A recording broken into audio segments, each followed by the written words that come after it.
Shalom semuanya. Hari ini saya Rici Darmadi dari kelas 11 IPS 3, nomor absen 24, ingin mewawancarai kakak selaku Gembala AUG GMS Jember. Sebelumnya bisa diperkenalkan diri dulu, Kak. Oke, nama kakak Yosefin, biasanya dipanggil Kak Yos ya kalau di gereja. Sekarang ini kakak lagi studi S2 Bioteknologi di UNED. Oke. Oh iya, Kak. Kakak sebagai pemimpin agama di GMS Jember nih. Nah, itu kakak motivasinya menjadi pemimpin agama itu gimana sih? Kalau motivasi ya, kakak ini jadi pemimpin ya, leader di AUG itu bukan mencalonkan diri gitu ya, kayak motivasinya apa enggak, tapi berawal dari pemimpinnya kakak itu mempercayakan mau enggak menggembalakan AUG gitu. Ya, kakak mau belajar untuk mentaati isi hatinya Tuhan ya buat jiwa-jiwa. Akhirnya yes kok, Yosi mau untuk belajar menggembalakan AUG seperti itu. Berarti dari atasan kayak Koyus gitu ya? Ya, dari pemimpin di atas. Dari pemimpin di atas. Oke, jadi kalau sekarang syaratnya menjadi pemimpin agama gimana, Kak?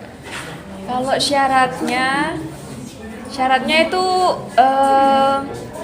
nggak ada kayak tes tulis gitu, enggak ya. Tapi kita tuh dulu tuh berawal dari yang namanya connect group. Jadi AUG itu ada namanya tuh kelompok kecil ya, namanya tuh connect group. Di sana kita diperlengkapi, kita belajar sesuatu belajar tentang kepemimpinan dari connect group. Kakak dulu seorang member biasa atau jemaat biasa, kemudian dipercayakan menjadi seorang sponsor untuk menggembalakan 1-2 jiwa, lalu naik lagi jadi CGL, dipercayakan untuk menggembalakan 5-10. Setelah itu naik jadi coach, and then bisa jadi gembala seperti itu ya. Jadi syaratnya itu adalah bukan yang pasti harus bertumbuh secara rohani ya. Yang kedua pasti dalam penggembalaan pun kita terlihat buah-buahnya seperti apa ya. Bisa melahirkan CG-CG, bisa memunculkan pemimpin baru, itu adalah syarat untuk jadi pemimpin di AUG seperti itu. Berarti itu juga prosesnya, Kak. Jadi dari bawah jemaat biasa terus member, nanti dipercaya mimpin dari kelompok kecil sampai akhirnya jadi gembala sekarang. Iya, betul. Tidak menutup kemungkinan kamu pun juga bisa. Iya. Ya, amin. Amin. Terus kira-kira kakak punya pengalaman susah atau seneng gitu jadi selama memimpin menggembalakan? Ada pastinya ya. Jadi susahnya dulu aja ya. Ya, susahnya dulu. Susahnya adalah ketika harus manajemen waktu gitu ya. Kakak di sini kan juga sambil kuliah ya. Jadi nggak full time di gereja.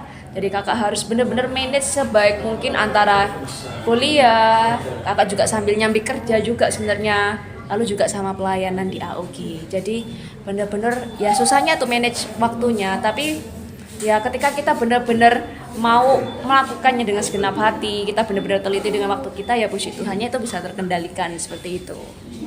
Oke.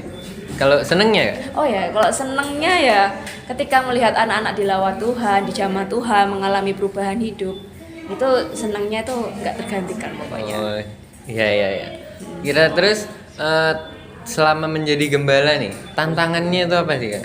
Tantangannya adalah ini buat kakak secara pribadi ya, kakak ini sebenarnya bukan orang yang suka ngomong di depan umum gitu ya, bukan orang yang pandai memimpin. Jadi pasti tantangannya adalah ketika harus di mimbar ya, kakak harus ngomong sesuatu ke mereka, itu pun jadi kayak wah ini gemeter banget, tapi ya harus belajar untuk keluar dari zona nyaman. Kalau nggak gitu ya nggak bisa kayak gitu. Oh iya. Ya, dan jemaat yang semakin banyak ya, jadi harus membuat sistem sebaik mungkin supaya anak-anak ini tergembalakan dengan baik seperti itu. Oh iya.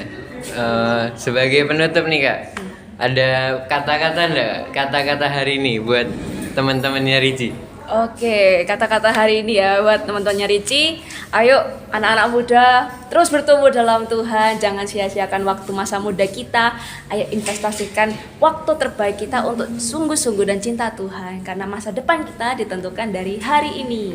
Yes. Thank you.